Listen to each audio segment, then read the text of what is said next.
oração juntos.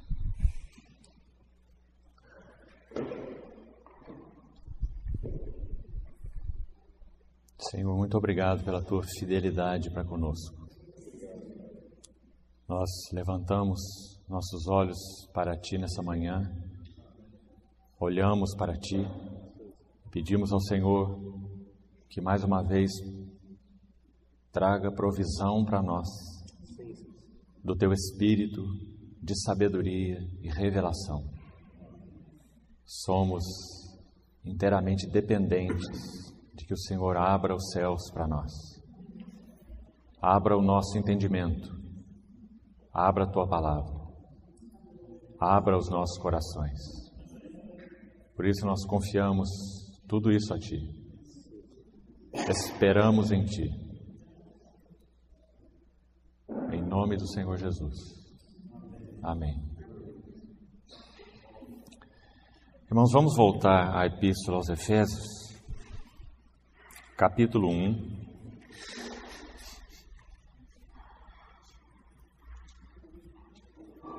Vamos começar com o versículo 2.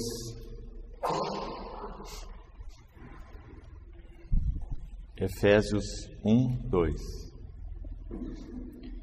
Graça a vós outros e paz da parte de Deus, o nosso Pai, e do Senhor Jesus Cristo. Bendito o Deus e Pai de nosso Senhor Jesus Cristo. Versículo 17. Para que o Deus de nosso Senhor Jesus Cristo, o Pai da glória. Capítulo 2, versículo 18.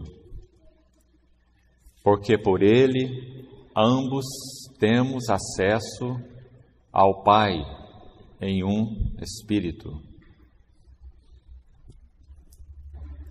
Versículo 6 do capítulo 4.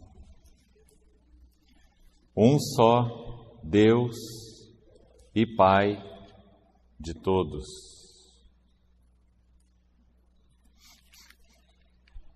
Capítulo 6, versículo 23. Paz seja com os irmãos e amor com fé, da parte de Deus, Pai, e do Senhor Jesus Cristo. Irmãos, Pai é o nome cristão de Deus.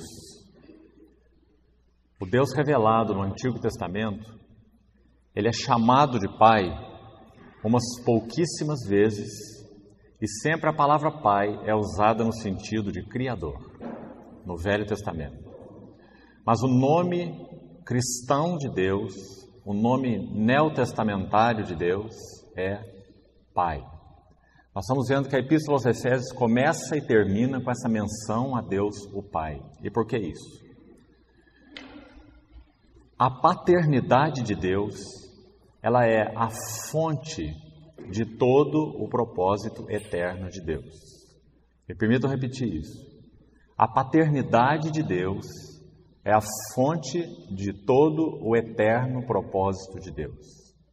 É por causa de, no Deus triuno eterno, esse Pai ter um Filho eterno, que Ele planejou que todas as coisas criadas fossem criadas pelo Filho, ou através do Filho, fossem criadas para o Filho, subsistissem pelo Filho, e Ele constituiu o Filho, o herdeiro de todas as coisas.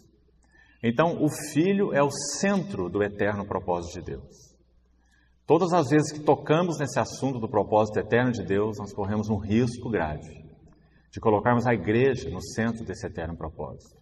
Quando, na verdade, a igreja, ela acompanhará o Filho no cumprimento deste eterno propósito.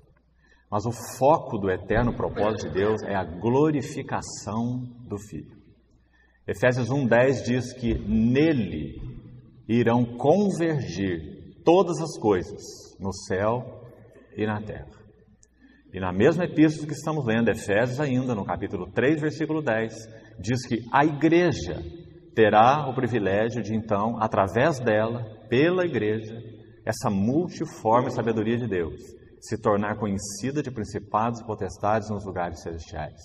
E logo em seguida o verso 11 diz, e isto é, segundo o eterno propósito que Deus estabeleceu em Cristo Jesus, o nosso Senhor.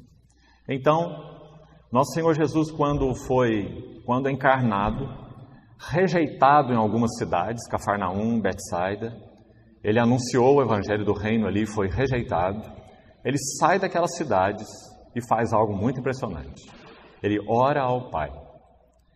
Mateus capítulo 11, você podia abrir essa passagem.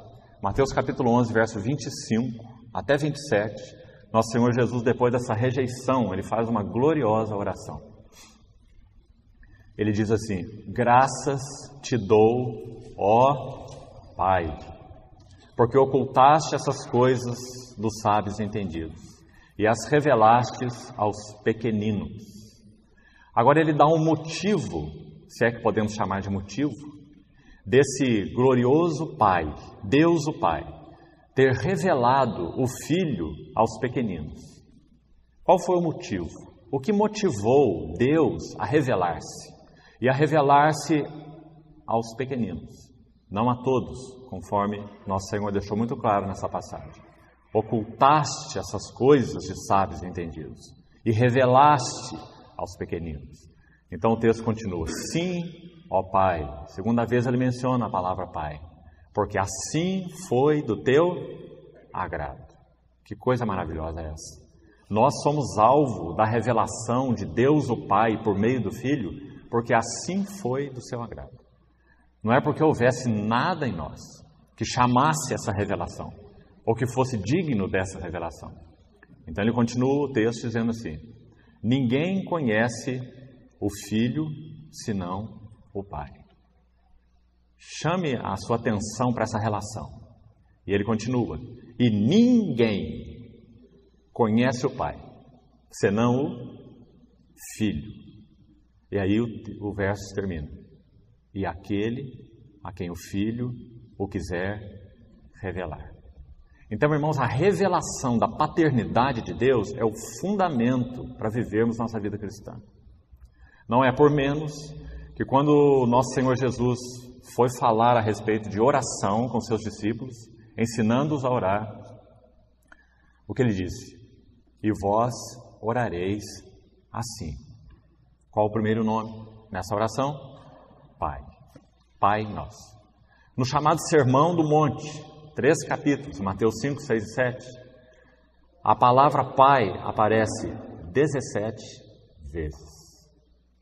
Todo o Sermão do Monte gira em torno do Pai. 17 vezes, em 3 capítulos.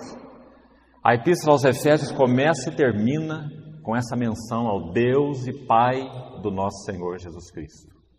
Quando nosso Senhor Jesus ressuscitado foi visto pela primeira vez por Maria Madalena, na porta do sepulcro, você se lembra que ela se lança aos pés dele e abraça os seus pés, porque ela o amava. E ele diz assim, mulher, não me detenhas, porque eu ainda não subi para o meu Pai. Mas vai ter com os meus irmãos. E veja qual era a mensagem que Maria Madalena iria anunciar para esses irmãos, ou os discípulos. Vai ter com os meus irmãos e dize o quê? Subo para o meu Pai e o vosso Pai, para o meu Deus e o vosso Deus. Então os irmãos percebem o que significa essa paternidade de Deus? O que o Senhor quis deixar bem claro através de Maria Madalena? Essa foi a primeira mensagem depois do Senhor Jesus ter ressuscitado. E a mensageira foi essa irmã, a Maria Madalena, da qual o Senhor tinha expulsado 7 demônios. Essa era a mensagem que ela ia pregar. Ela ia dizer assim para os seus discípulos, ele me disse, subo para o meu Pai e para o vosso Pai. Para o meu Deus e para o vosso Deus. Irmãos, eles não tinham ouvido isso antes ainda. Eles nem mesmo tinham ouvido essa expressão irmão. O Senhor Jesus nunca se referiu a eles como irmãos. Uma única passagem de leve que deixou isso subentendido foi quando o Senhor foi procurado, quando ele estava numa casa ensinando, ele foi procurado e foi dito a ele assim: sua mãe e seus irmãos estão aí fora. Ele disse: quem é minha mãe e quem são os meus irmãos? Minha mãe e meus irmãos são todos aqueles que fazem a vontade do meu Pai que está nos céus. Mas essa é uma menção muito geral. Ele chamou os seus discípulos de servos. Ele disse em João 15, já não vos chamo servos, mas vos chamo amigos.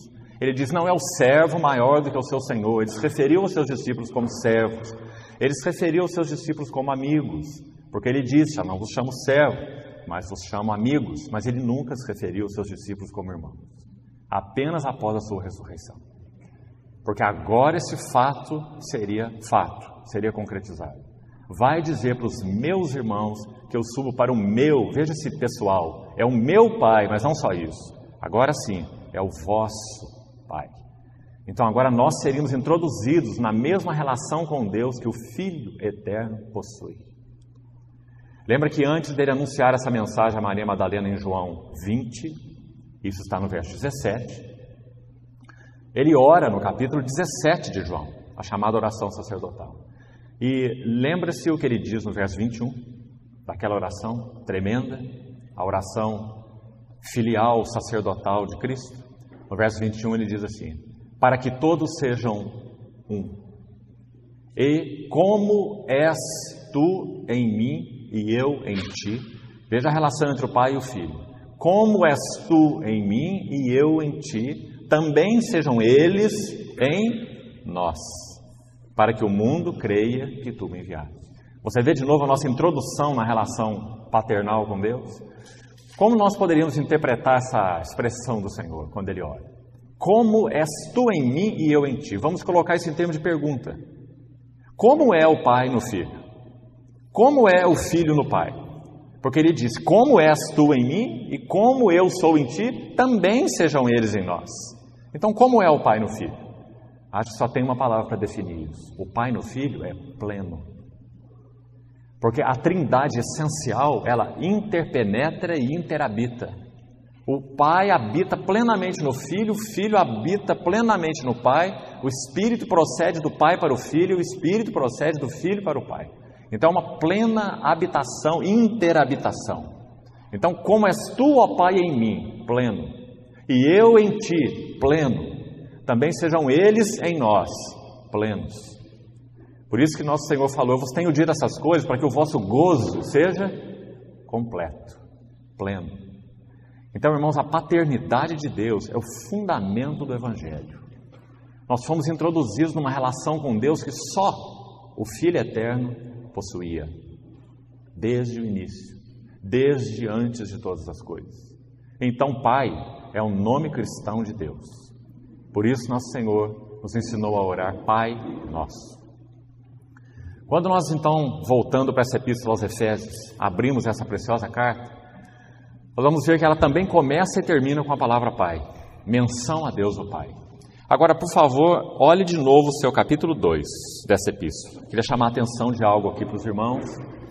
E nós vamos avançar procurando ver o que a paternidade de Deus nos fornece. O que essa maravilhosa paternidade nos fornece. E por que vamos ver isso? O motivo é óbvio. Porque se nós não encontrarmos realidade espiritual na paternidade de Deus com relação a nós seremos buscadores de coisas. Nós andaremos à deriva. Nós nunca poderemos ser pais segundo o coração de Deus, porque nós mesmos não temos tido satisfação no Pai. Então vamos procurar ver o que a paternidade de Deus nos fornece. Deus, quando teceu a estrutura da personalidade humana, Ele teceu com anseios específicos. Nós vamos ver um pouco, claro que rapidamente, panoramicamente, nós vamos ver um pouco de quais são os anseios específicos. Não importa se somos cristãos ou se não somos cristãos. Todo homem e toda mulher foi tecido por Deus. Quando Deus criou o homem, Ele teceu o homem com anseios profundos e anseios específicos. Cada anseio específico e profundo só pode ser satisfeito pela paternidade de Deus. É a paternidade de Deus que supre esses anseios. Nós vamos procurar ver quais são esses anseios. Mas antes disso ainda, Capítulo 2 de Efésios. Veja o que diz o verso 16. E reconciliar-se ambos, judeus e gentios, em um só corpo com Deus, por intermédio da cruz, destruindo por ela a inimizade. E vindo, evangelizou paz a vós outros que estáveis longe, e paz também aos que estavam perto. Porque por ele, ambos, temos acesso ao Pai, em um Espírito. Assim já não sois estrangeiros e peregrinos, mas concidadãos dos santos, e sois da família.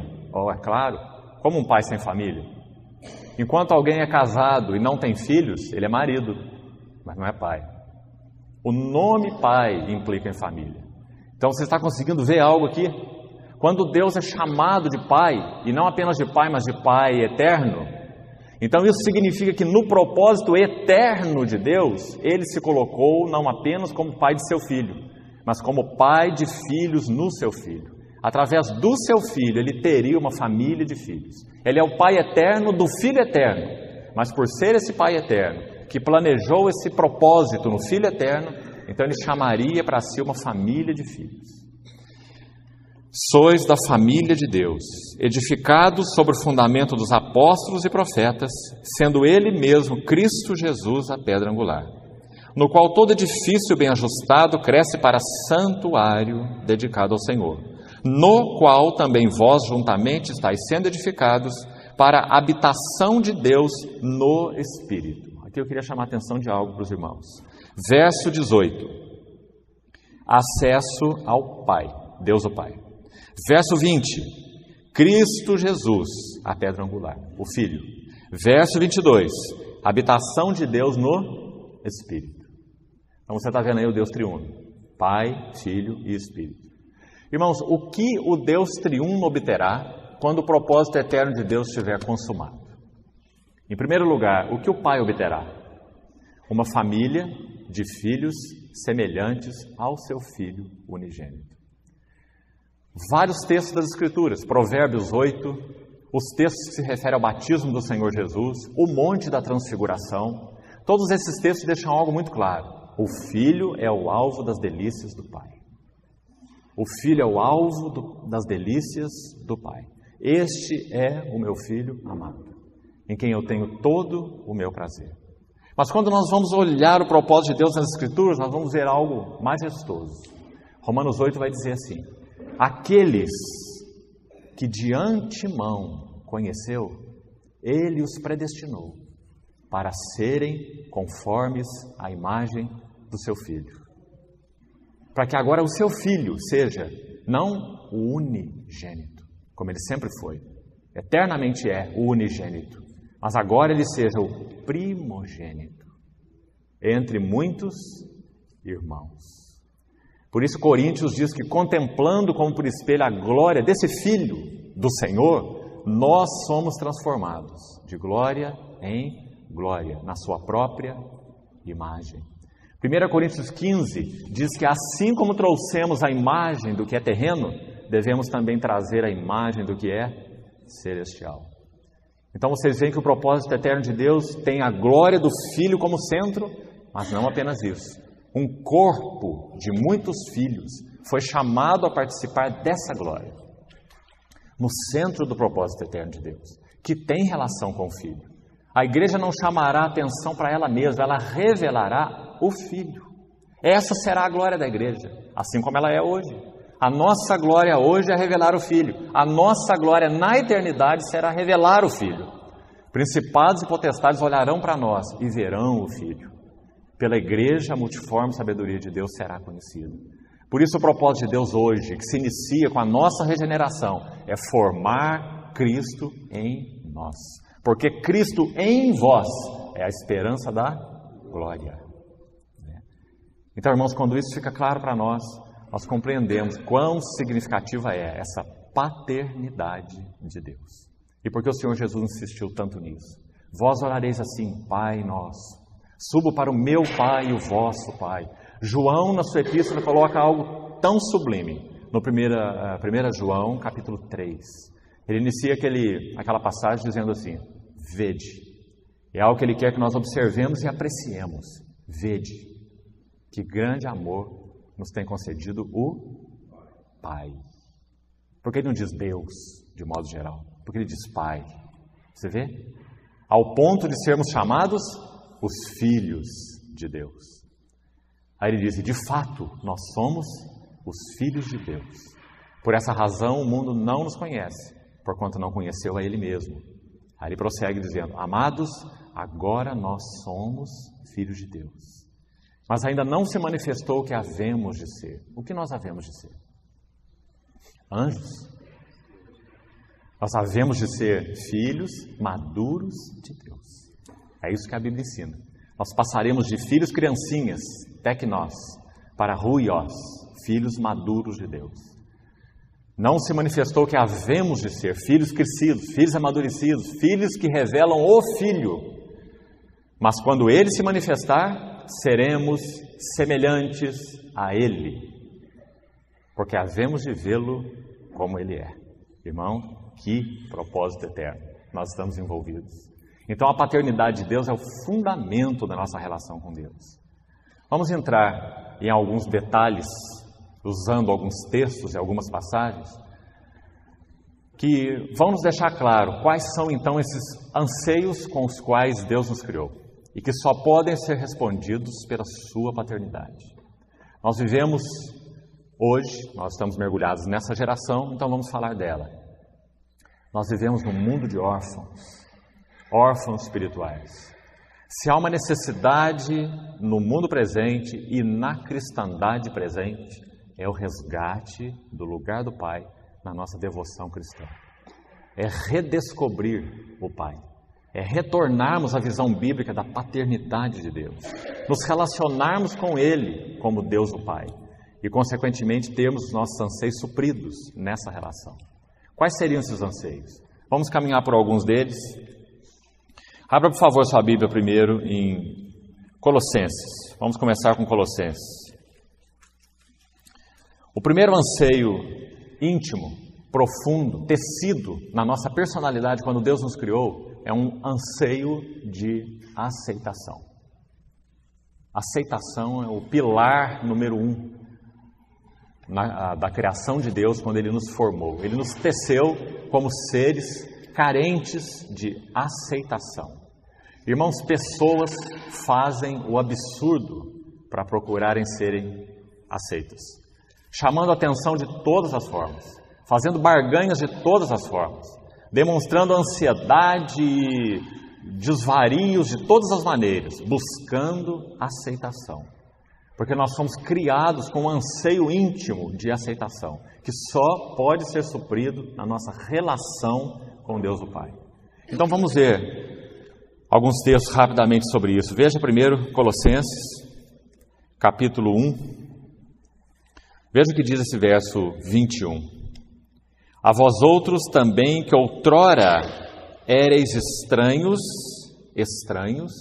e inimigos no vosso entendimento pelas vossas obras malignas.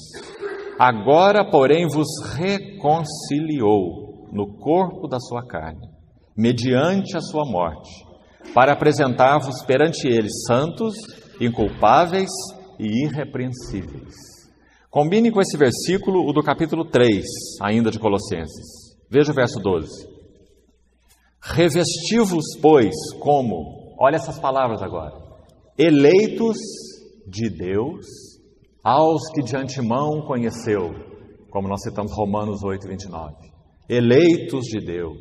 Ele nos escolheu em Cristo antes da fundação do mundo. Efésios capítulo 1. Então, revesti-vos como eleitos de Deus, santos, postos à parte, ou separados. E agora veja essa palavra.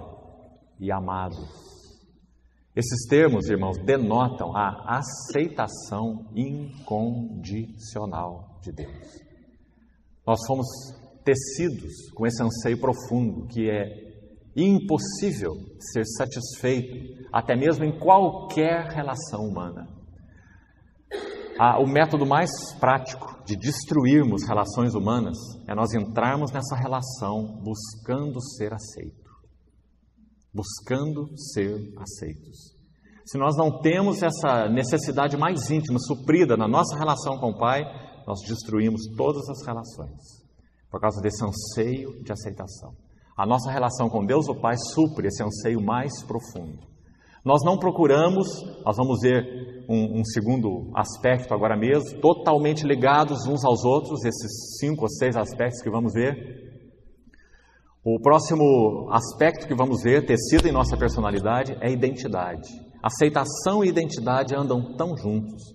Quando nós não temos pela nossa relação com Deus o Pai, essa questão da aceitação incondicional de Deus, a despeito do que somos, quando nós não temos essa necessidade satisfeita, nós somos buscadores de identidade. Nós buscamos identidade em bens, nós buscamos identidade em sucesso, nós buscamos identidade em feitos, nós buscamos identidade, então, em relações mesmo, nós buscamos identidade em títulos, em posições, não é? Nós somos caçadores de identidade. Nós costumamos responder a pergunta assim: quem eu sou? Como eu sou e o título do que fazemos, né? Eu sou o doutor fulano, ou o senhor ciclano, ou aquilo ou aquilo, né? Nós achamos que aquilo que fazemos é a nossa identidade. Nossa identidade é o que somos e não o que fazemos. Nós só podemos ter então esse anseio suprido na nossa relação com Deus, o Pai. Veja mais um texto dentro dessa questão de aceitação. Veja Tito. Tito capítulo 3.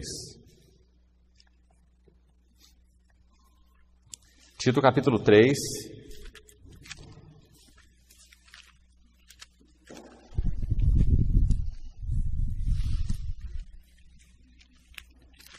veja a partir do versículo 3, Tito 3:3. Pois nós também outrora éramos nécios,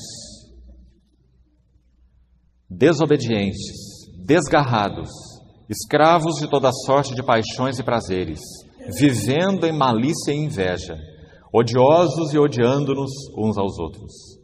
Quando, porém, se manifestou a benignidade de Deus, nosso Salvador, e o seu amor para com os homens, não por obras de justiça praticadas por nós, aceitação incondicional. Não por obras de justiça praticadas por nós, mas segundo sua misericórdia, Ele nos salvou, mediante o lavar regenerador e renovador do Espírito Santo. Então são muitos textos, nós estamos citando só alguns exemplos, que mostram essa questão da aceitação incondicional.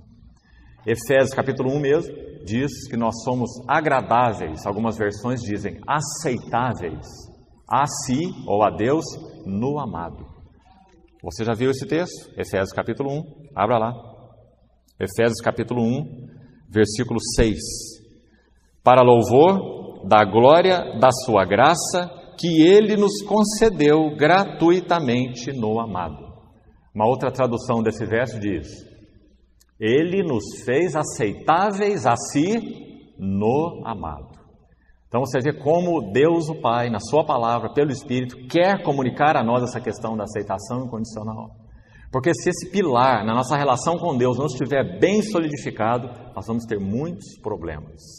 E obviamente, nós estamos compartilhando aqui essa relação nossa com Deus, o Pai, como indivíduos, mas é muito claro que se isso não está resolvido entre nós e o nosso Deus e Pai, nós vamos ter prolongamentos dessa distorção em todas as outras relações, como também falamos. Não poderemos ser pais segundo o coração de Deus. Nós iremos usar a nossa família e não sermos servos de nossa família. Usar de que maneira? Das maneiras que vamos ver. Buscando aceitação, buscando identidade, buscando significado e buscando muita coisa. Porque a nossa relação pessoal com Deus o Pai não é uma relação que nos plenifica. Então esse é o primeiro anseio profundo, aceitação incondicional. Se você for atrás disso nas Escrituras, você vai achar muitas passagens maravilhosas se referindo a esse assunto. O segundo item, vamos abrir mais um texto. João capítulo 10.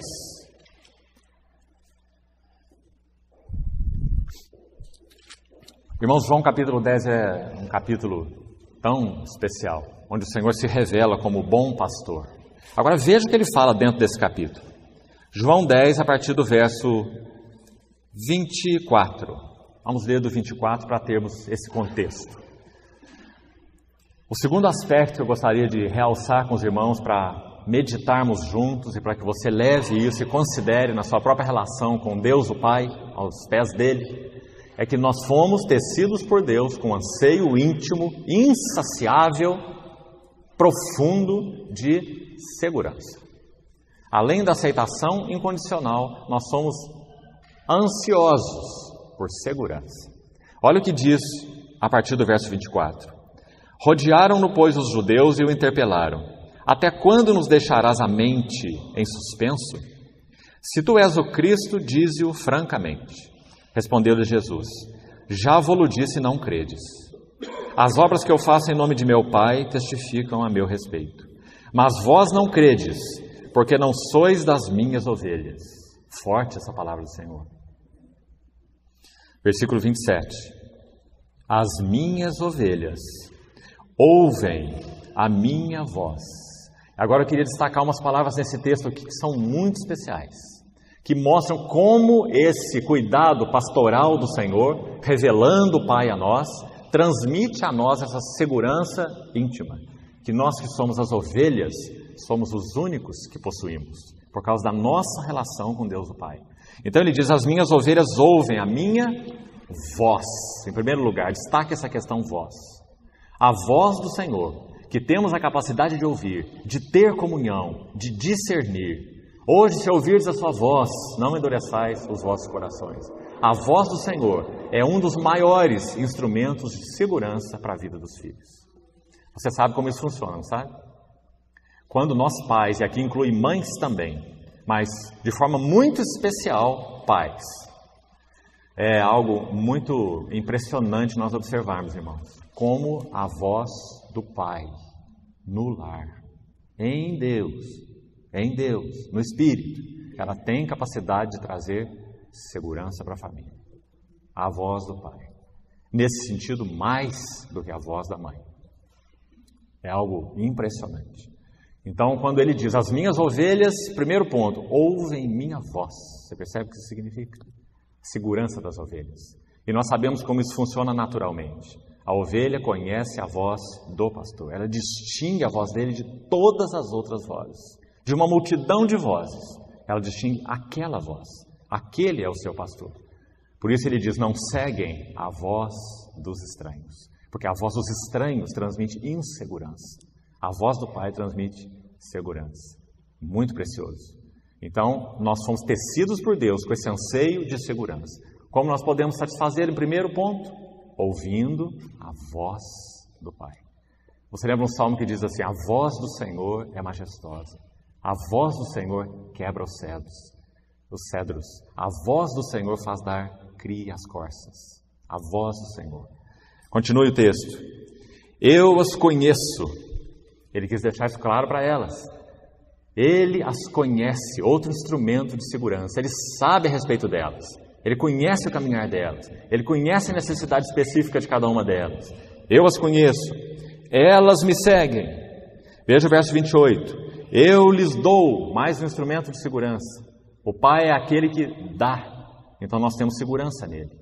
Eu lhes dou a vida eterna. Jamais perecerão eternamente. E ninguém as arrebatará da minha mão. Você vê que texto significativo? Um único texto fala da voz, eu as conheço, eu lhes dou, e ninguém as arrebatará da minha mão. E mão também fala de cuidado. Então, o que o Senhor nos transmite nessa relação pai e filho para com Ele? Plena segurança. Você se lembra de Gênesis 4? O que acontece em Gênesis 4? Gênesis 4 termina dizendo assim. Gênesis 3 termina dizendo assim. E Caim foi expulso da presença do Senhor e foi habitar na terra ao redor, na terra de Nod. O que aquela geração fez em primeiro lugar quando perdeu a presença do Senhor? Caim foi expulso da presença do Senhor após assassinar o seu irmão. Se você estudar o texto, você vai ver que a primeira preocupação de Caim foi construir uma cidade. Uma cidade. Por quê? Porque eles estavam buscando segurança, proteção. E logo em seguida, a geração de Caim você vai encontrar Jabal, Jubal e Tubal-Caim. E você lembra que entre eles está aquele que, em primeiro lugar, foi o primeiro a fazer instrumentos cortantes de bronze e de ferro. Para quê? Autodefesa, segurança. Então, quando Caim foi expulso da presença do Senhor, o seu anseio de segurança veio todo à tona. Ele precisava edificar uma cidade e precisava construir instrumentos de guerra, porque ele perdeu a segurança na comunhão, na relação com Deus. Isso não pode passar desapercebido. A primeira cidade foi edificada por Caim. Ele a chamou de cidade de Enoque, não aquele Enoque que andou com Deus. Então isso mostra esse anseio profundo que Deus teceu na estrutura do ser humano, para que fosse então satisfeita somente na relação com Deus. Então, irmãos, esse assunto permeia a nossa história toda, essa questão de segurança. Quanto medo nós temos por causa do pecado? Medo de tudo. Medo do futuro, medo do passado, medo do presente, medo da vida, medo dos outros. Medo, medo, medo. Ouvi a tua voz, tive medo e me escondi. Primeira menção da palavra medo na Bíblia foi quando Adão perdeu essa relação com Deus, o Pai, essa comunhão, medo. Nós só podemos ter o medo resolvido quando a nossa relação com Deus, o Pai, se aprofundar, porque só Ele pode nos transmitir segurança. Ainda, dentro desse assunto, volte ao livro de Efésios, por favor.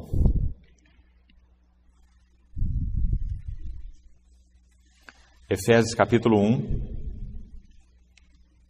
dos versos 3 a 14, irmãos, nesse lindo texto, não há nenhum ponto, nenhuma interrupção. Paulo vai desde o versículo 3 até o versículo 14, numa enxurrada só de revelação, grandiosas verdades.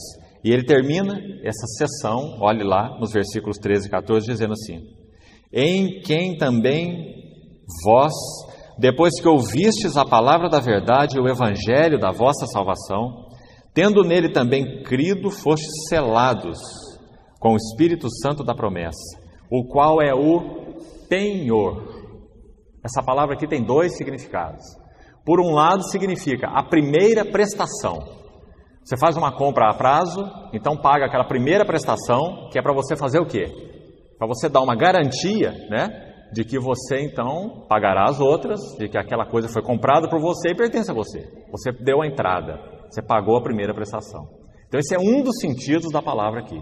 O Espírito Santo é como essa primeira prestação de toda a herança que nós temos segura para nós em Cristo. Então a palavra penhor aqui transmite essa ideia de segurança. Se o Espírito Santo é o penhor, então Ele é a certeza de que nós teremos o todo, porque Ele foi dado como penhor. E se Deus então penhorou, está penhorado. Deus não vai se tornar o nosso devedor, não é? Porque Ele penhorou. Ele não penhorou aqui só a sua palavra, Ele penhorou o seu Espírito. Que coisa maravilhosa isso. E por quê? Porque esse é um instrumento da nossa segurança. Qual a garantia que nós temos? Que nós o veremos face a face, pertencemos a Ele, ninguém nos arrebatará da sua mão, seremos semelhantes ao seu Filho.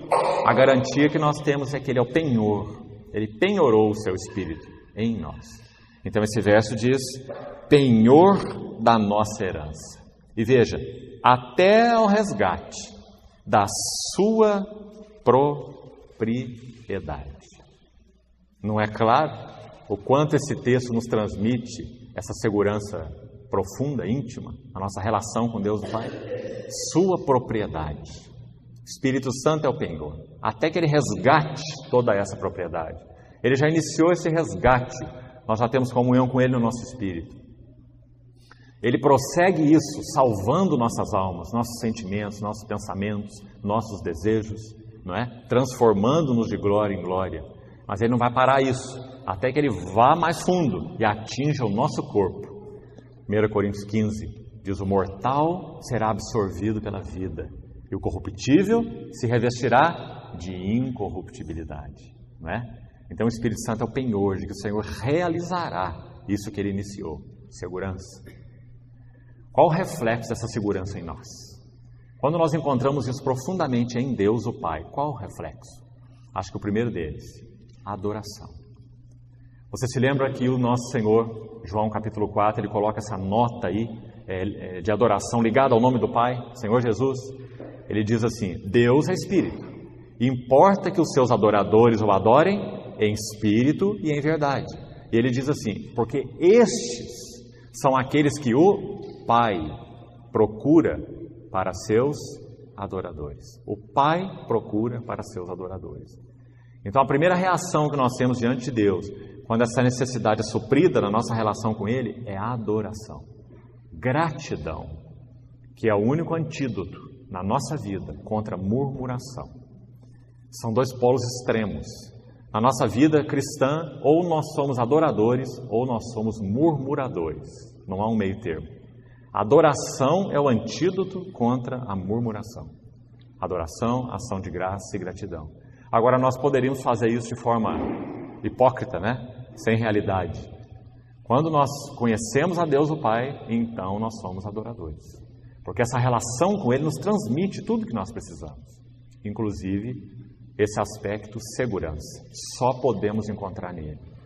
Irmão, o Espírito do Senhor nos ajude a ver isso com mais clareza.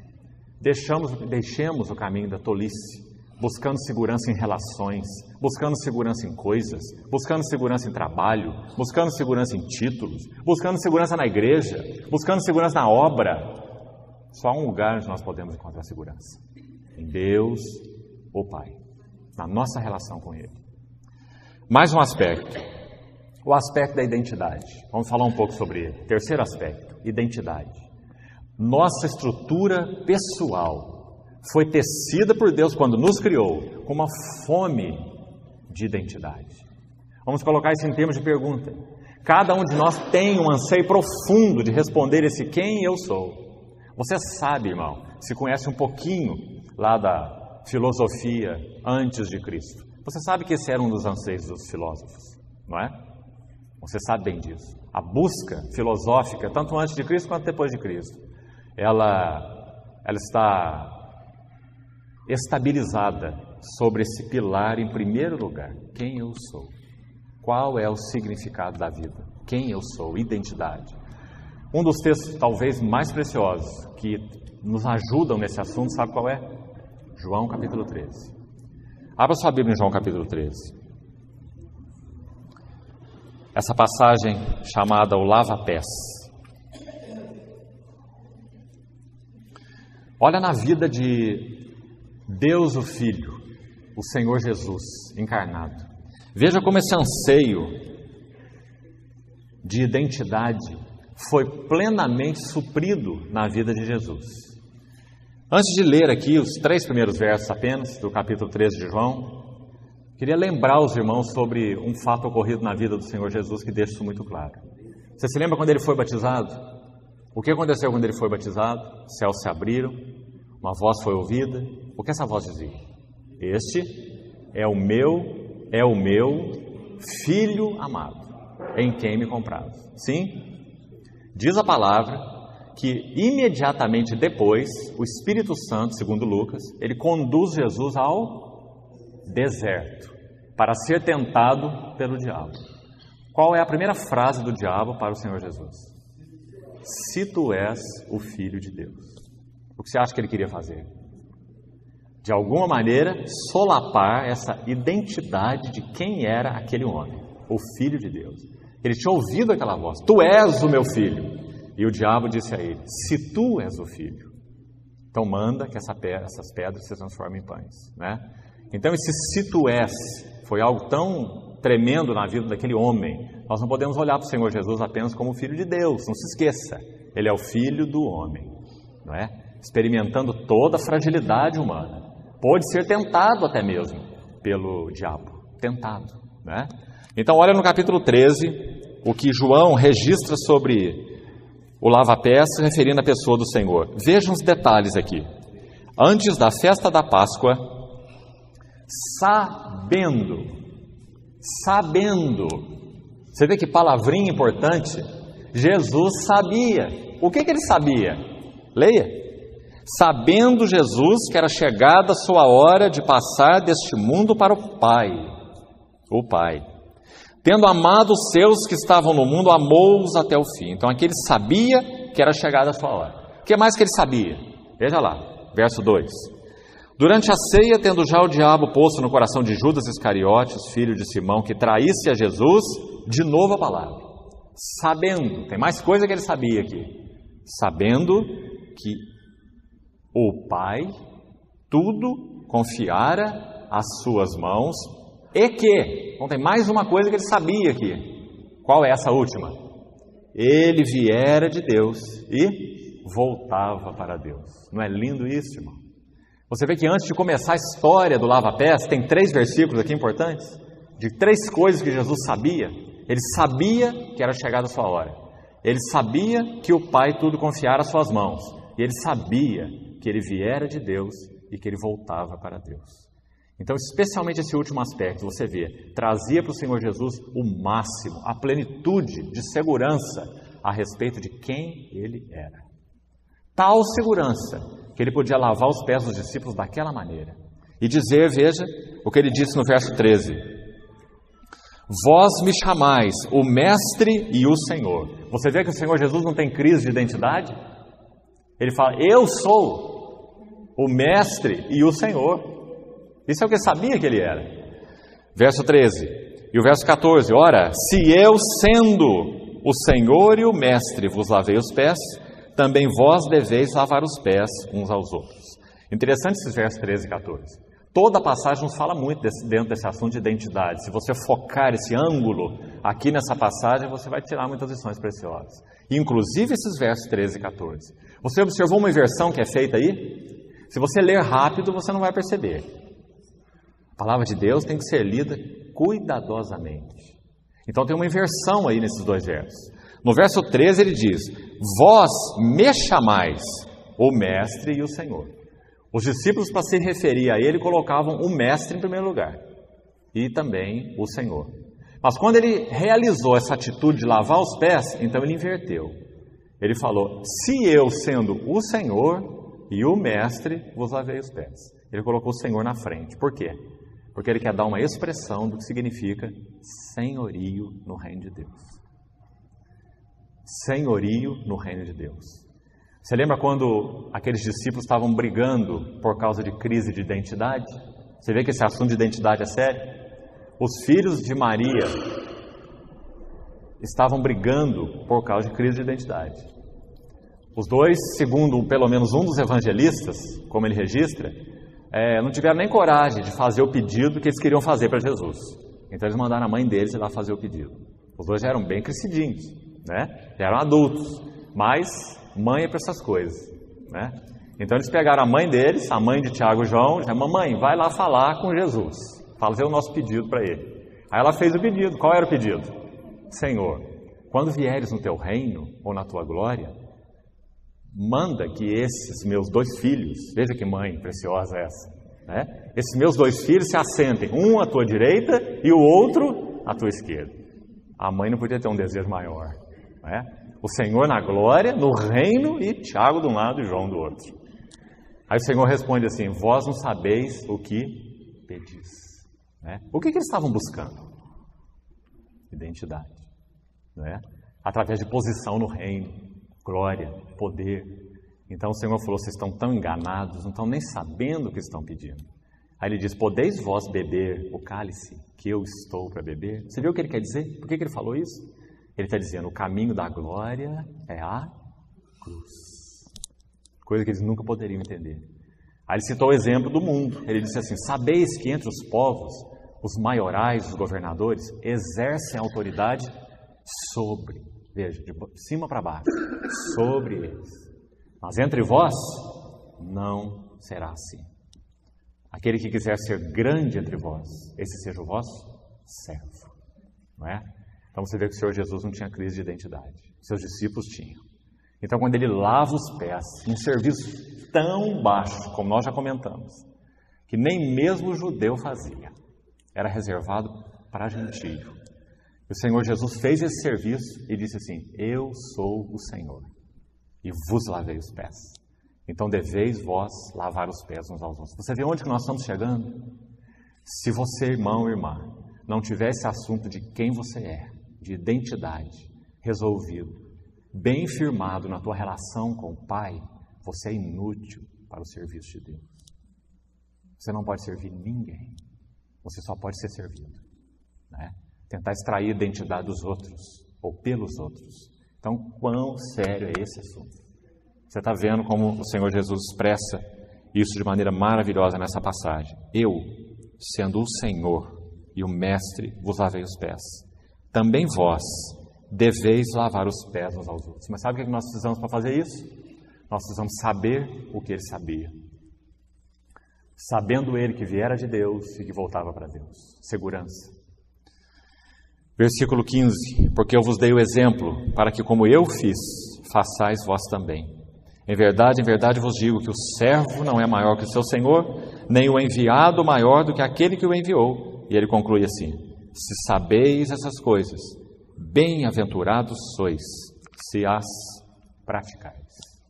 Então esse assunto também é extremamente significativo, essa questão de identidade, quem nós somos, encontrarmos esse descanso na nossa relação com Deus o Pai. Amados, agora nós somos os filhos de Deus.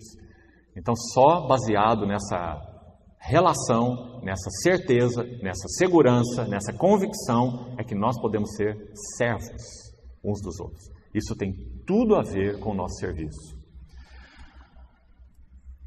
Vamos para mais um item. Significado ou vocação.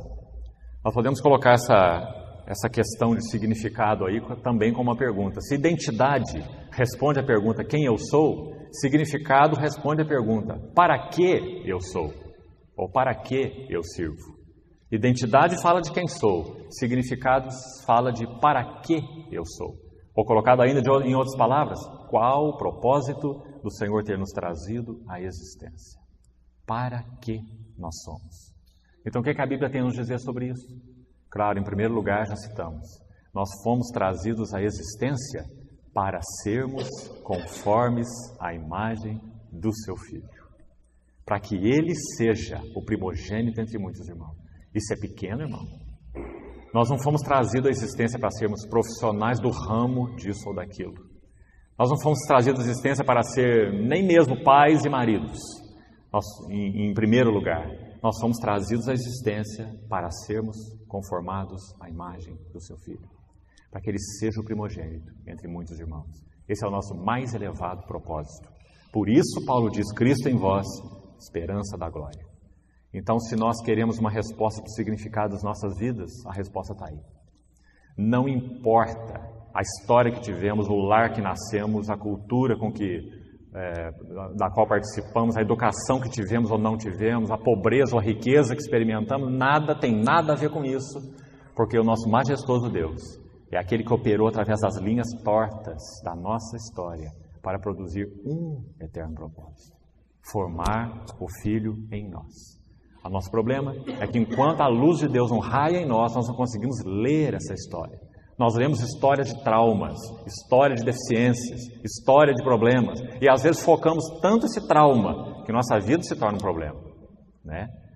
Ao invés de compreender o princípio do Senhor, Romanos, onde abundou o pecado, superabundou a graça. Irmãos, é maravilhoso ver isso. É como se fosse um arado. Quando o Senhor ara a nossa história com esse arado dele, um arado soberano. Um arado soberano. Quando Ele ara a nossa história e faz sulcos, Ele tem um propósito, encher cada um dos sulcos com a graça dEle. Mas nós precisamos conhecê-lo assim, como aquele então que nos supre, porque Ele nos separou para isso. Então esqueça nesse sentido a sua história, esqueça os seus traumas, esqueça de onde você veio, esqueça aqueles que te vitimaram. Todos nós vitimamos e somos vitimados. Esqueçamos isso e avancemos para aquele que é o propósito eterno de Deus. Mais um item importante dentro desse anseio com que Deus então nos teceu. Quinto item, disciplina. Que interessante esse item. Deus nos teceu com anseio de disciplina. Sabe por quê? Porque disciplina é que produz caráter. Irmãos, é muito difícil equacionar a vida cristã, porque a vida cristã não é matemática. Mas há uma equação aqui bem sugestiva a respeito de modo geral, não é, como a vida cristã avança. E essa equação seria: vida mais disciplina é igual a caráter.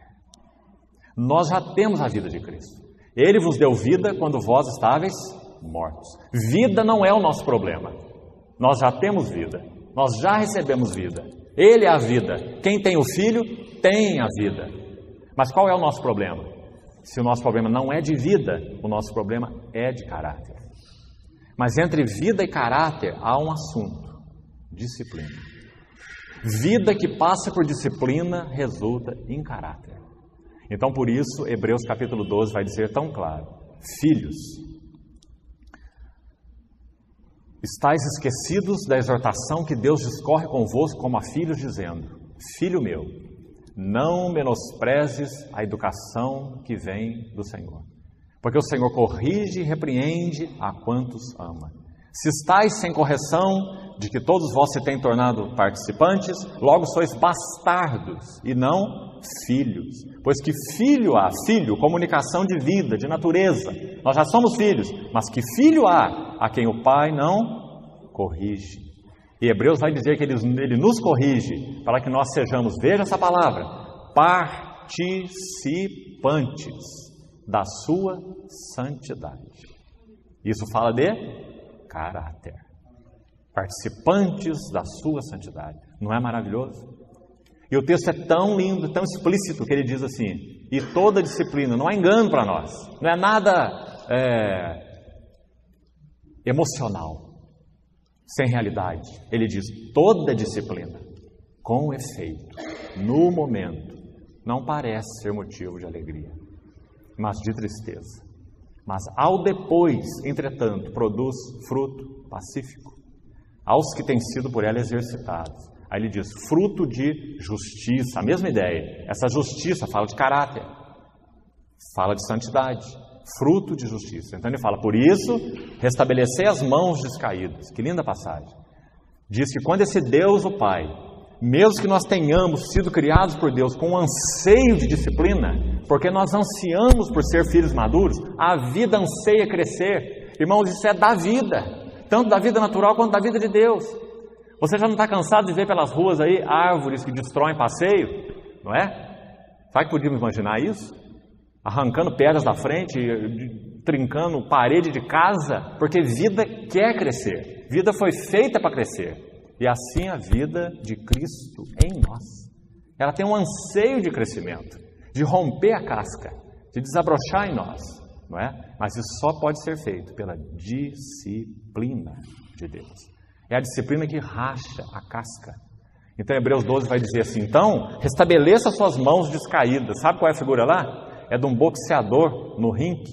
Ele entra para a luta, aí ele entra com a mão assim, né? Fica lá esperando levar um e nunca mais acordar, né? É o texto de Hebreus. Fala assim: por isso, restabelecei as mãos descaídas. Quer dizer, coloque-se em guarda de novo. E os joelhos trôpegos. Joelho trôpego é isso mesmo, é um joelho assim tremendo, um batendo no outro, não é? E ele diz: fazei caminhos retos para os vossos pés, para que não se extravie o que é manco, antes seja curado. Não é linda essa passagem? Hebreus 12. Hebreus 12 é uma passagem de relação paternal.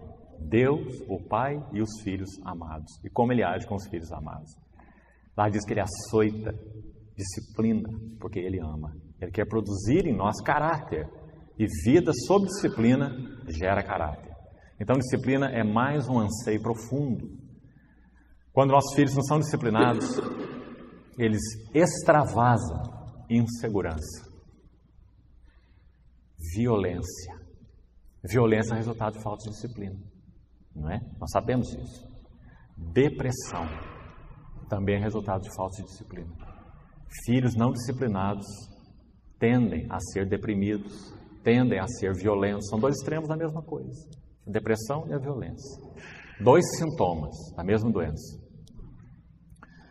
Mais um item que eu queria abordar com os irmãos, o último deles.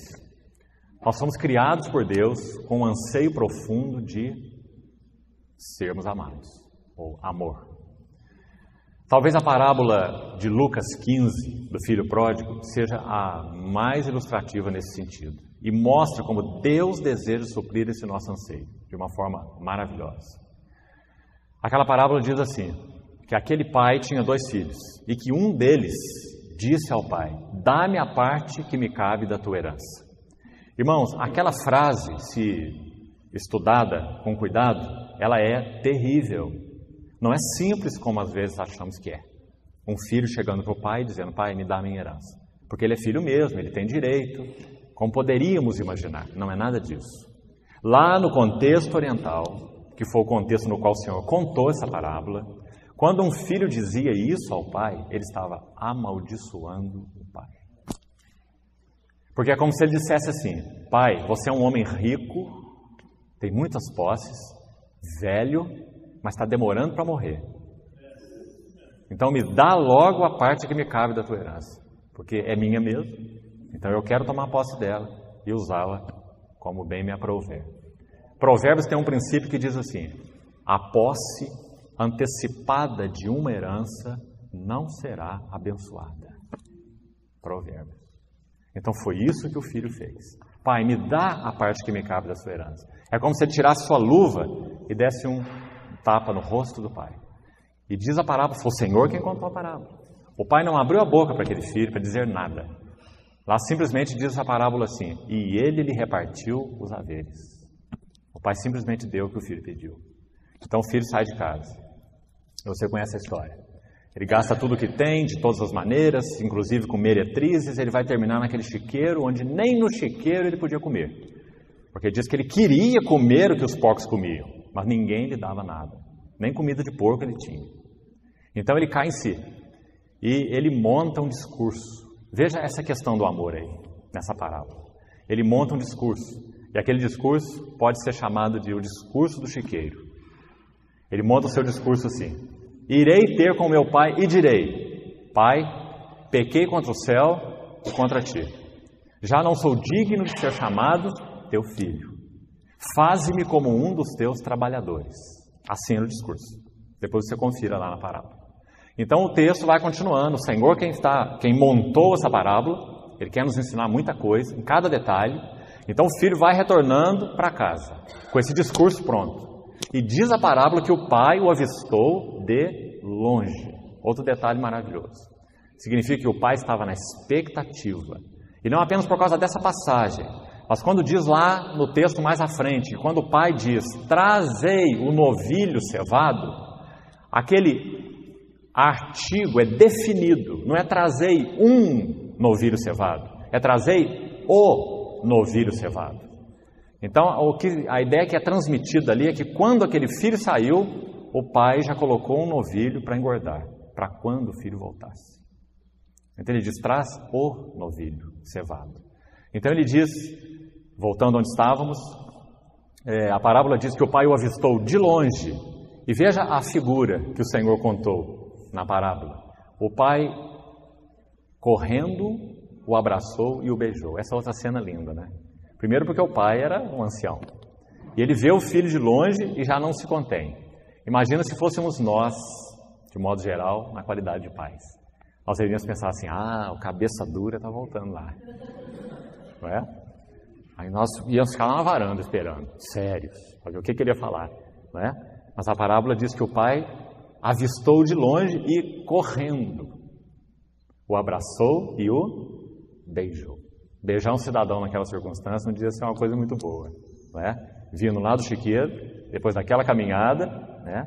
Então o pai o abraçou e o beijou. E o filho começa a falar o seu discurso. Não sei o que você sente lendo aquela parábola, mas parece que o pai abraçou um poste, né? Porque o filho devia estar todo constrangido com essa situação. Olha o discurso que ele fez, que ele montou, né? Então o pai abraça aquele filho e devia estar assim, né? Fedorento e durinho assim, né? Então o pai abraça aquele filho e ele começa a falar o que ele planejou.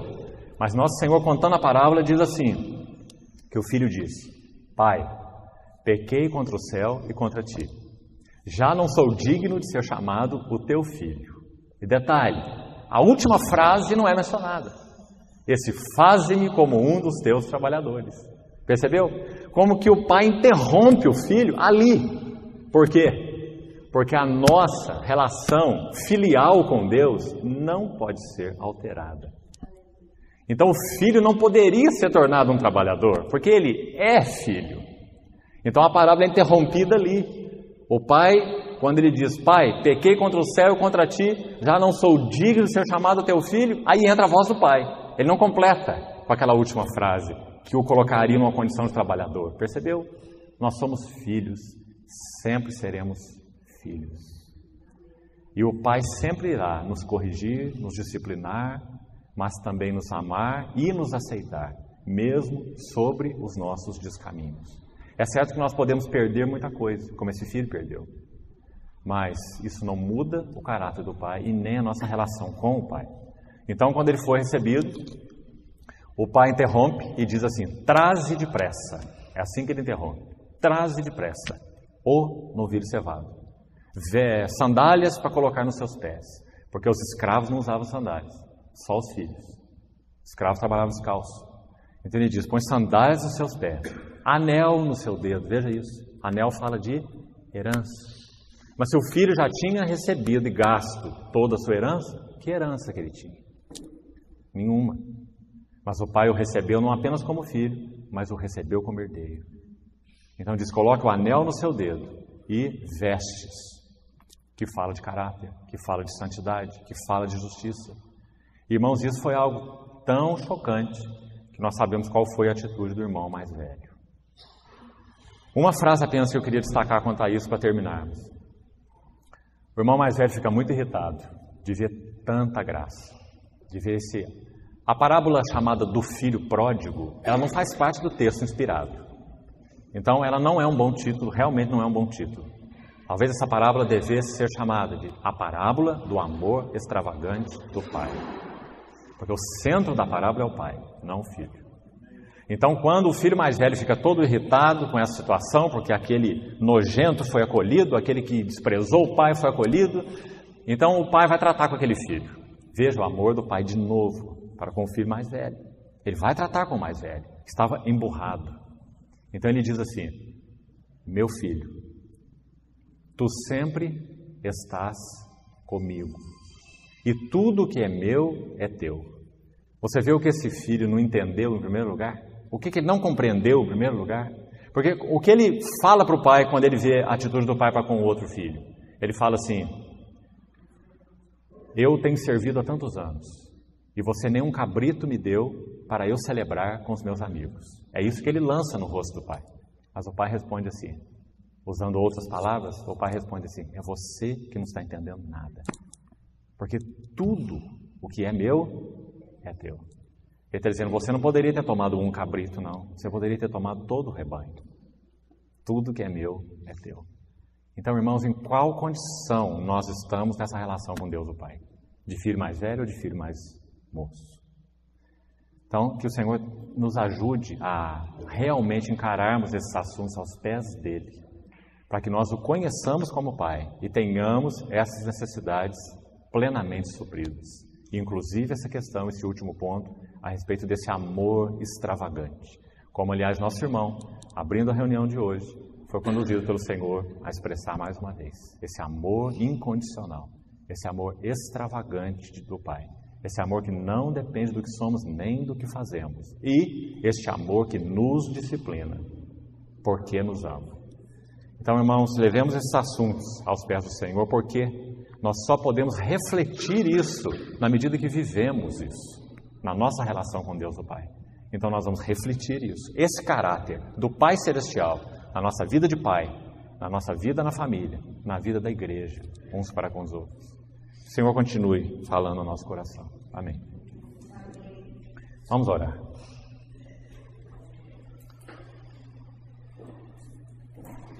Senhor, confiamos a Ti, mais uma vez, as nossas vidas, nossos corações e a Tua Palavra. Que o Senhor combine a Tua Palavra com os nossos corações. Queremos misturá-la com fé, para que o Senhor trabalhe fundo em nós aquilo que o Senhor deseja para o louvor da glória da Tua graça. Convence-nos profundamente de quem o Senhor é, de o que somos em Ti, o que temos em Ti, o que somos para Ti.